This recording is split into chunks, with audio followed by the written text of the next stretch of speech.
Hola, ¿qué tal? Entramos a la segunda sesión de la materia de estrategia política. Hoy vamos a hablar de innovación y las escuelas del pensamiento estratégico. Porque ha habido autores que generaron ya corrientes educativas o profesionales sobre el pensamiento estratégico. En su guía didáctica están más claramente esbozadas. No voy a profundizar, no se pretende explicar lo que ya está, sino cómo podemos utilizarlas en la vida práctica. Y sobre todo el tema de la innovación. En esto me apoyo en el libro de Las canastas de la creatividad y la innovación del autor Ramón Muñoz. Me gustó mucho porque tiene un modelo donde él va planteando cómo nosotros podemos ir construyendo en nuestra consultoría o en nuestro trabajo la manera en que innovaremos o generemos creatividad. En la clase pasada les dije que el pensamiento estratégico tiene que ver con esta parte de visionar el horizonte y que requiere de creatividad. Entonces, no nos podemos quedar solamente pensando en lo que diario hacemos, pero hay un proceso. A veces algunos tienen la idea de que la creatividad o la innovación es como el producto de la espontaneidad. Como si en aquella anécdota cae la manzana y por consecuencia se descubre la gravedad. O aquella expresión eureka a una idea genial. Eso no es así, y menos en política. En política todos los hechos y todas las circunstancias son causales. O sea, ¿qué quiere decir? Que las provocamos en el entorno político. No estamos hablando ahorita de esta parte, pero eso quiere decir estrategia. Generar una serie de condiciones para que nos beneficie en el proceso de liderazgo político. Y hay elementos tácticos y operativos que generan los cambios políticos. Pero eso es producto de una disciplina de pensamiento con unas habilidades y con unas herramientas que nos ayudan a conocer lo que desempeñamos, a mejorarlo, a buscar nuevas alternativas y por ende nuevas aplicaciones innovadoras. Ramón Muñoz habla de varias canastas. Canastas queriendo ejemplificar que ahí colocamos las ideas, colocamos nuestro trabajo y le pone colores. En la primera canasta, él nos dice, pues, la primera tarea que tú tienes que realizar, que es la canasta roja, es haz lo que tienes que hacer y hazlo bien. O sea, la canasta roja habla de la eficiencia. Uno no puede cambiar estratégicamente, ni puede cambiar el escenario si lo que ya estás haciendo en este momento lo haces mal. Entonces, lo primero que tenemos que dominar es ya sea el tipo de trabajo, la técnica, la tecnología con la que nos desempeñamos. Hagamos bien cuando dominamos. Entonces, primero tenemos que pensar como estrategas. Estos procesos vamos a asesorarlos. O sea, voy a asesorar una campaña política. ¿Cuáles son los procesos que tenemos que realizar en el trabajo de una campaña política? Y lo primero que tenemos que hacer es perfeccionarlos, hacerlos de manera correcta, porque de lo contrario, si queremos innovar, entraremos como a hacer muchas acciones y nos perderán el ritmo, nos perderemos en el esfuerzo. Por lo tanto, lo primero que tenemos que hacer es, ¿cuáles son esos procesos de trabajo que tenemos? Los colocamos en la canasta roja y empezamos a trabajar en ellos. Empezamos a trabajar en ellos definiendo cómo mejoramos nuestros estándares de desempeño, cómo evitamos el error o cómo evitamos el defecto, ¿no? Vamos a suponer que eso ya lo logramos y tenemos un proceso en la canasta roja que queremos mejorar. Entonces lo podemos pasar a la canasta amarilla. La canasta amarilla es el pensamiento estratégico que nos ayuda a ser más eficientes buscando mejores procesos. Entonces, la roja nos ayuda a tener perfeccionamiento de lo que hacemos y la amarilla en mejorar los procesos con algunas optimizaciones de recursos, eficiencia. Entonces, o eficacia. Tenemos un proceso, él habla de la canasta negra. La canasta negra, esta canasta pone siempre en predicamento a los políticos y a las estrategias, ya que en esta vamos a poner los procesos amarillos y rojos, ¿sí?, a revisar.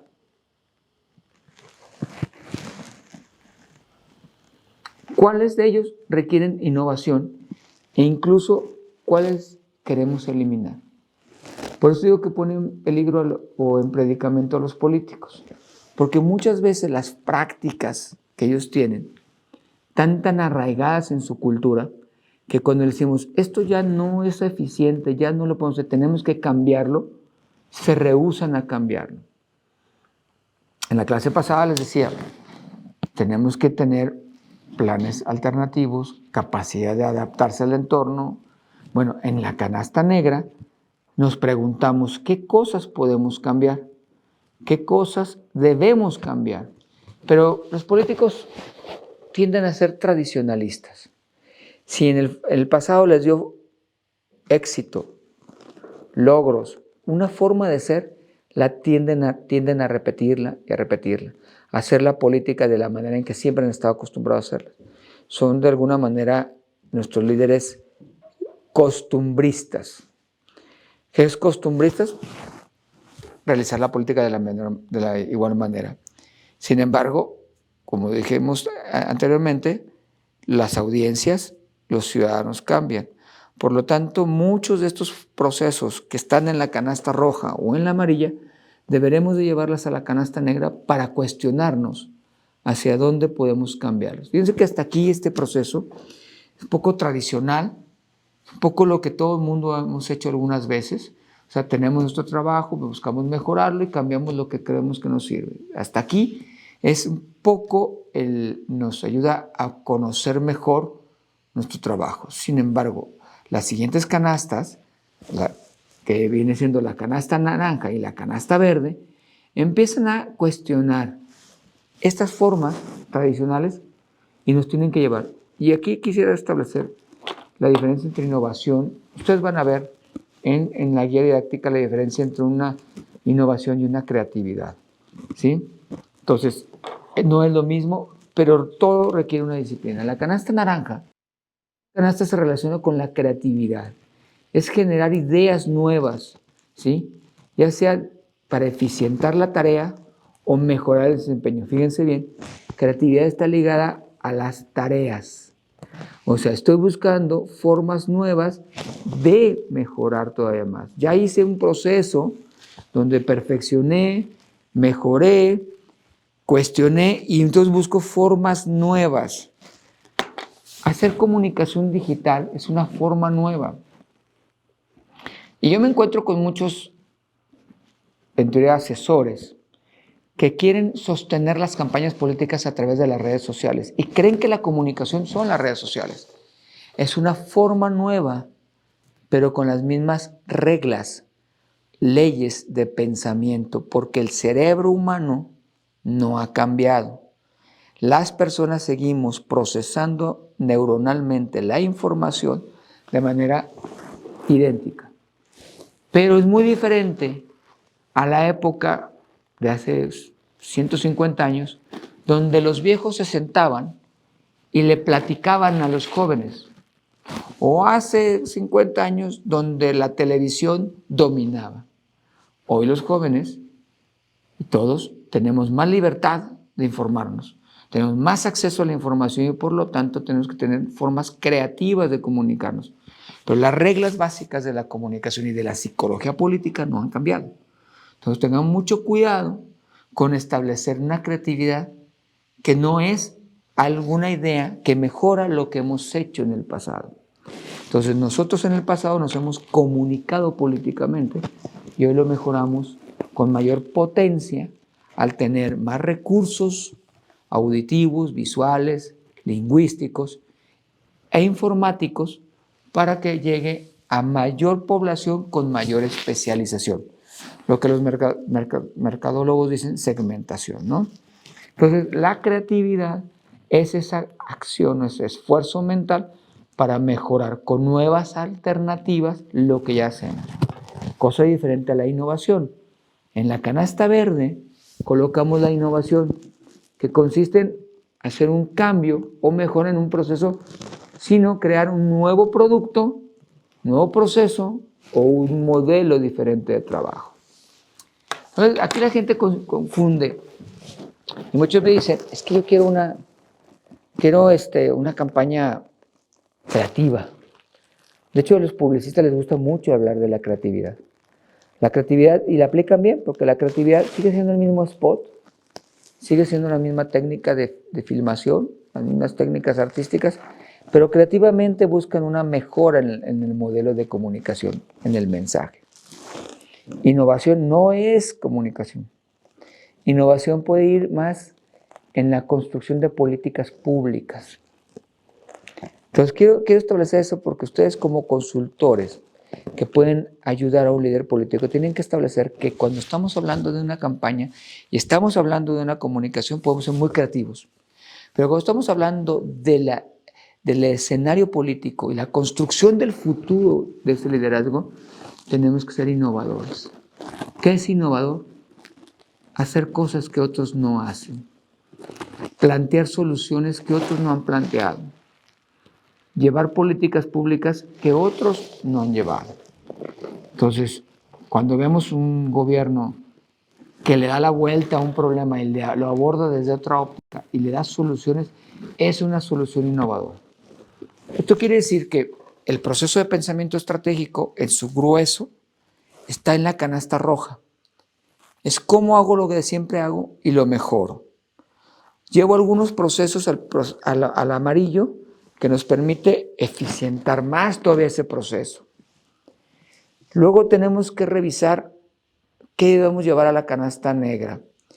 Un autor, no recuerdo si es Peter Drucker, pero uno de estos expertos en planeación decían que uno tiene que eliminar el 20% de sus prácticas anuales e incluso hasta de sus contactos. Si ustedes eliminan los contactos telefónicos del 20%, darán cuenta que no pasa nada, pero van a ir seleccionando cada día sus mejores contactos. Ustedes ven su teléfono y todos tenemos muchos contactos que una vez usamos, pero después ya no tenemos como comunicación. Si nosotros nos depuramos permanentemente de nuestras prácticas, estoy yendo todos los fines de semana a comprar la despensa en mi casa y me acostumbré a comprar un producto que a la mera ni lo necesito y lo depuro, estoy volviendo más eficiente mi gasto. Si yo hago un proceso de consultoría y no mejoro mi proceso de consultoría y elimino esas prácticas que no son tan productivas, no estamos pasando en la canasta amarilla. Pues primero hacemos la roja, luego la amarilla. Y decimos, si voy a eliminar este proceso, lo mando a la negra. Hay valor. Si es verdad que la puedo eliminar. Si no la puedo eliminar o puedo adecuar, la puedo regresar a la canasta amarilla o a la canasta roja. Y si no, la eliminamos. En la práctica de la consultoría existen mucho y se dice así, muchos gatos gordos. Los gatos gordos o los gatos negros que existen en el castillo son elementos de creencia que todos damos por sentados y que no queremos violarlos porque según eso trae consecuencias. Y cuando pasa y no lo hacemos, no pasó nada. Por lo tanto, tenemos que ir depurando nuestros gatos gordos o nuestros gatos negros, en donde decimos, esto que venías haciendo, lo podemos eliminar. Ya que tenemos claro eso, sí podemos pasar a la canasta naranja. ¿Todo? No, no todo. No todo el pensamiento va a la canasta naranja. ¿Cuáles partes del pensamiento estratégico o de la acción estratégica la tenemos que mandar a la canasta naranja? Yo diría aquellas que en este momento nos están representando una alta competencia. ¿Qué es una alta competencia? Otro actor político, una baja en la calificación, en la aceptación de mi desempeño gubernamental, conocida en la encuesta, un rechazo ciudadano o un cambio de condiciones sociales y económicas del territorio donde yo gobierno. Estas cosas nos vuelven mucho más compleja la competencia y tenemos que ser más creativos. Tenemos que buscar nuevas formas de abordar lo que venimos haciendo. Si esto no es suficiente, y esto es lo que siempre nos va a mantener a la cabeza, es la innovación. Piensen ustedes como consultores. Si un consultor no innova, ¿sí?, no trae un producto nuevo, y hoy te voy a poner un ejemplo muy concreto que yo tengo como empresa,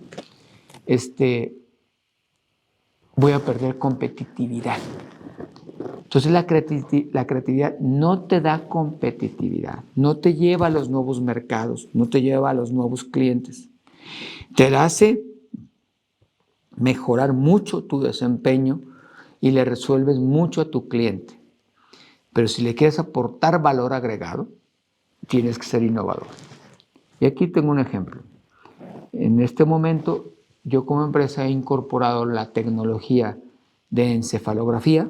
O sea, la encefalografía es una técnica que se usa en la medicina, que se utiliza para conocer problemas neuronales, errores del cerebro que generan epilepsia, autismo, ese tipo de padecimientos. Pero hay una rama de la ciencia, de la neurociencia, que ha ido aplicándose a la conducta humana, no a la patología humana, a la enfermedad, sino a la conducta. Y entonces, en las empresas y en la mercadotecnia avanzada, lo que le llaman neuromarketing. Yo no estoy hablando de neuromarketing, pero estoy hablando de que hoy podemos establecer mediciones más puntuales del desempeño neuronal frente a los estímulos de la conducta política.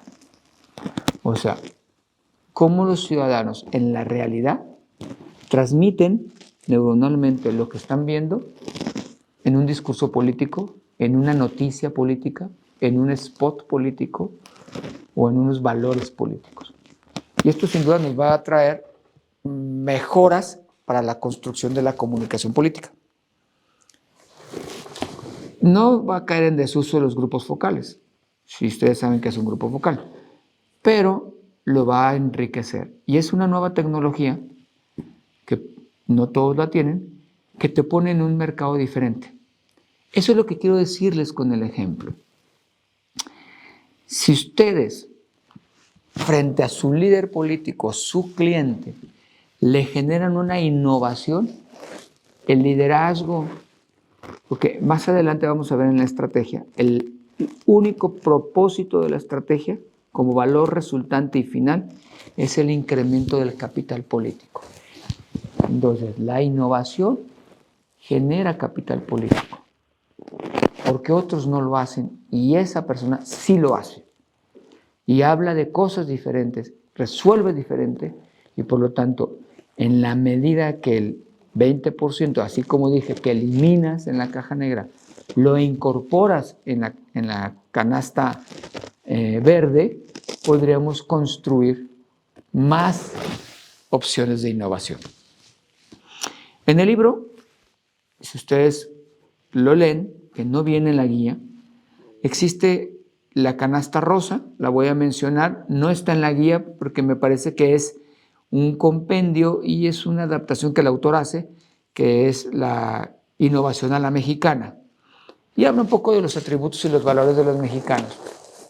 Particularmente creo que estamos un poquito sobredimensionando esta parte que decimos que los mexicanos tienen un atributo, que es que somos muy creativos y muy imaginarios y muy adaptables.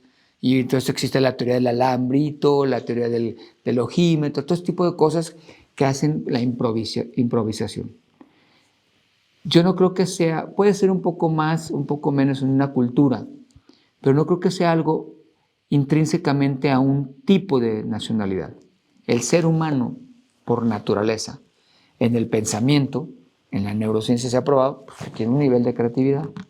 Sí se condiciona a veces por los pesos de estas canastas. Si la cultura está más enfocada a la canasta roja, será mejores para aplicar procedimientos. Si estás más en la canasta entre naranja y amarilla, serás mucho más ocurrente o más improvisador. Pero en alguna ocasión, y les platico la anécdota, viajé a China, tuve la oportunidad, yo fui ministro de Economía aquí en el estado de Jalisco, y viajé por varios países y observé que en China son muy cuadrados. Vamos a decir, no tienen creatividad. Pero cada tarea que hacía el chino, la hacía con perfección, la hacía eficiente. Por lo tanto, el desperdicio de tiempo, recursos, era mucho menor que el que probablemente estén ocurriendo en nuestro país. Entonces, ellos no van a amarrarte una cama del hotel con un alambre, y bien lo podríamos hacer nosotros. ¿Eso es malo? No sé si lo sea malo o sea lo bueno, y no pretendo criticar nuestra cultura. Lo que quiero decir es que hay una cultura que se centra más en el proceso y otra que se centra un poco más en la creatividad. Pero si logramos un balance de todo el proceso que nos propone Ramón Muñoz, entonces sí podremos ser mucho más eficientes en nuestro pensamiento estratégico. Ahora bien, ese es el proceso de la creatividad. Existe también distintas escuelas, o sea, ha habido autores que han dicho, no, el pensamiento estratégico se trata de esto, y van dándole mayor importancia. Las voy a mencionar de manera rápida, ligera, porque ustedes lo tienen en su guía, y por favor quiero que lo lean con detenimiento, pero podemos ver cosas muy prácticas. Miren, la mayoría de los políticos y la mayoría de las empresas tienden a caer en la primera escuela, que es la más clásica, que se llama la escuela del diseño. La escuela del diseño es que establece un diseño de estrategia basado en el FODA. Este análisis de fuerzas, debilidades, lo vamos a ver en esta materia, pero quiero decirles que hay un mal uso de esta herramienta. En política, siempre, casi todos los candidatos empiezan con un análisis antes de la campaña, incluso los gobiernos analizando sus fuerzas, sus debilidades, sus amenazas, sus oportunidades. Pero lo hacen en una lluvia de ideas. O sea, ¿qué es una lluvia de ideas? No es más que un ejercicio de lo que se me ocurre que. Y entonces empiezo a pensar y digo, los ciudadanos quieren un cambio. Es una fortaleza, así es una fortaleza, quieren cambio. Y nosotros somos el cambio. Son apreciaciones subjetivas. Pero la escuela del diseño no establece eso. Establece que se tiene que hacer un análisis en donde sí lo establecido, lo real, lo pasamos por este tamiz de este análisis. Y entonces establecemos una estrategia en función de nuestras fuerzas o nuestras debilidades. Más adelante lo vamos a ver en otra materia. Luego está la escuela de la planificación. Se centra en la construcción de objetivos. El enfoque no es en el ambiente, sino construcción de objetivos. Y empiezan objetivos estratégicos, objetivos tácticos, objetivos operativos, objetivos de a corto plazo, ¿no? La escuela del posicionamiento dice, ¿dónde estoy posicionado? Esta se usa mucho en las empresas. ¿Soy el líder del mercado? ¿Mi producto es el segundo líder en el mercado? ¿Cuánto mercado ocupo yo? Esto puede parecerse un poquito a los estrategas electorales que hacen estudios de rentabilidad. Hacen la rentabilidad electoral y dicen, ok, yo estoy en este porcentaje de votación, estoy posicionado en el mercado en este nivel, me falta esto para ganar. Tiene su ventaja y también tiene sus riesgos y sus limitaciones. Porque en una empresa, yo digo, puedo crecer al 10% del mercado y para mí es un logro y es un éxito. Pero si yo digo, y tengo 20 puntos de preferencia electoral y digo, voy a crecer 10%, habré crecido a 22 puntos y no voy a ganar la elección. Por lo tanto, en política, no necesariamente la posición del mercado es tan útil, pero sí en el gobierno. Hoy, ¿cuál es mi posición sobre una política pública? ¿tanto por ciento cree que es necesario que eliminemos el transporte público? Ok, ¿con cuánto me animo a implementar una política pública para eliminar el transporte público? Estoy haciendo una exageración, pero sí ocurrió. Pongo un ejemplo. Aquí en la ciudad de Guadalajara, como en muchas ciudades, se aplicó la tecnología de transporte articulado, más conocido como BTR, y hubo oposición. Entonces, no se construyó previamente un consenso de opinión pública para que cuando viniera el ataque no se frenara el proyecto. Terminó ocurriendo lo que se preveía y se frenaron los proyectos de movilidad en esa tecnología. ¿Por qué? Porque el mercado, la posición de la opinión pública en el mercado no le favorecía sobre la posición de opinión pública que tenían relativa al metro o tren ligero. El ciudadano prefería esa. Y había muchos razonamientos por los cuales decían es más caro, hay que endeudar, pero las personas tenían un pensamiento, una opinión, que consideraban que esa era mucha mejor alternativa. Entonces, esta escuela de pensamiento estratégico nos sirve para establecer políticas públicas, saber dónde estamos parados y hacia dónde podemos caminar. No pongamos políticas públicas o acciones de gobierno donde la mayoría de la gente ni las ve o no las acepta. También existe otra que es la escuela empresarial. Esta poco se aplica en la política, pero tiene que ver mucho con la visión de cómo organizo mi empresa y cuánta utilidad me genera, ¿no? En ese sentido, ¿hay utilidad en la política? Yo les digo que sí. ¿Cuál es la utilidad de la política? El capital político. Cuando un partido político o un líder político quiebra, cuando no obtiene la mayoría del capital político. Pensemos, y existen partidos hoy en México que han visto reducir su capital electoral o político de ser mayorías absolutas a hoy representar el 10% de la población. Eso es una empresa en quiebra, vamos a decirlo de esa manera. Entonces, sí, no perdamos de vista que cuando estemos haciendo las estrategias, también consideremos que si una estrategia y una acción política no genera utilidades, y utilidades me refiero capital político, mejor no hacerla, mejor no impulsarla, ¿no? Luego tenemos la escuela del poder. En esta escuela, ¿sí?, se comprende el valor de la política como la capacidad de influir. O sea, hace rato vimos el mercado, o sea, estoy parado en tal lugar, pero yo puedo estar, y aquí ocurre con los partidos bisagra. Yo tengo, vamos a pensar en este momento en México, hay un partido bisagra, que es Movimiento Ciudadano. No tiene para ganar la presidencia de la República y posiblemente muchos estados, pero sus 10 puntos se convierten en el factor que pueden decidir. Eso pasa también en el Congreso, cuando una fracción no determina, pero su movimiento sí influye en las mayorías. Por lo tanto, es una escuela que dice, tiene el poder político para influir en determinada situación. Entonces, uno puede estar en la mayoría del mercado, pero mientras no sea mercado absoluto, puede padecer de un contrincante que tiene un pensamiento estratégico de poder.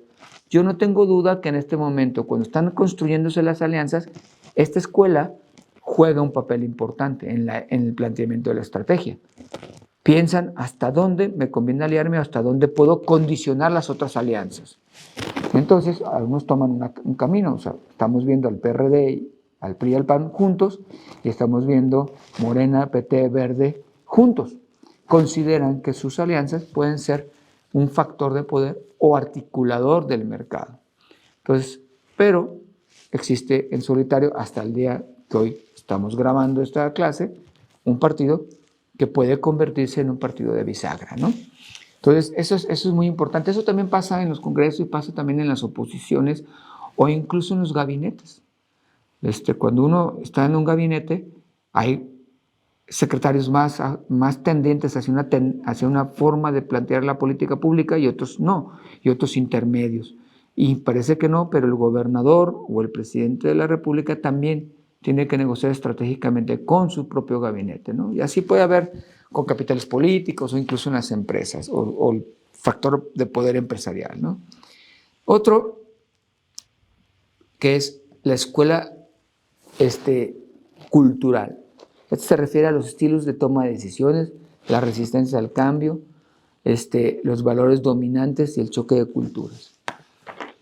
En el pensamiento estratégico también tenemos que ver, hace rato hablé mucho de si los mexicanos somos más creativos que otros países. Eso es un tema cultural. Entonces, a veces en nuestra estrategia podemos definir una acción que va en contra de nuestra cultura. Hace muchos años, en un municipio pequeño del estado de Jalisco, el alcalde decidió clasificar la basura. Y creo que su medida era correcta.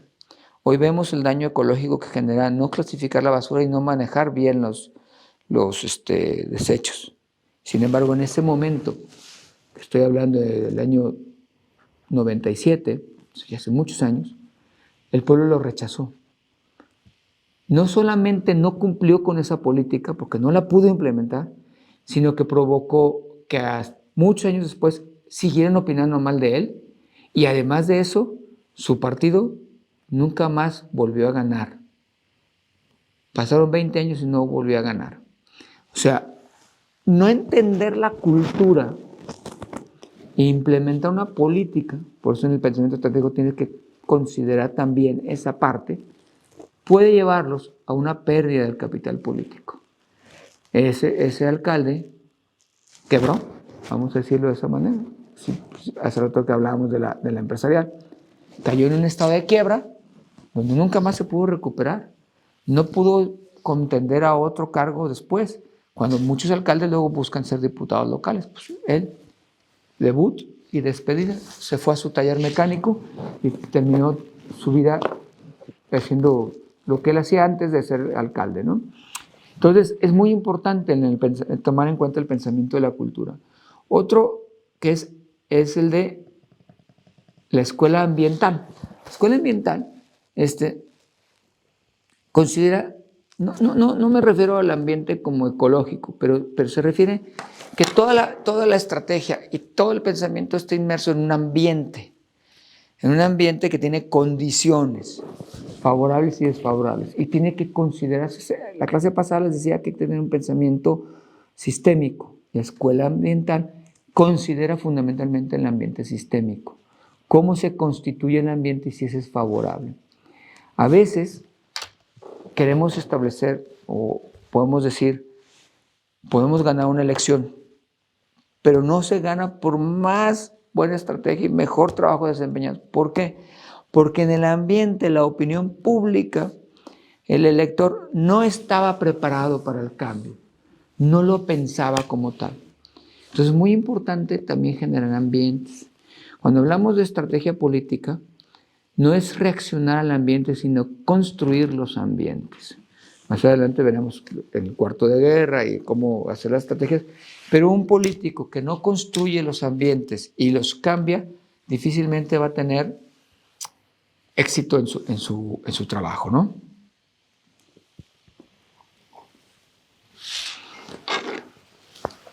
Bien, la escuela de la configuración, que es la última escuela, y con eso concluimos esta charla de la segunda materia o del segundo tema, es la escuela de la configuración. En esta escuela se creó una estrategia teniendo en cuenta elementos como el proceso de elaboración de estrategias, de organigrama, o sea, cómo nos configuramos. A veces la carencia del pensamiento de la configuración nos lleva a tener, por decir, campañas políticas desordenadas. Y entonces el coordinador de la campaña hace cosas que no debería hacer, el candidato está metido en temas que no debería estar metido, no existe la especialización de las funciones. Ahora, no quiere decir que a más compleja la organización es mejor. Una campaña muy pequeña de un municipio chico, a la mera hora, con menos personas y con una fusión de actividades, hace una estructura adecuada.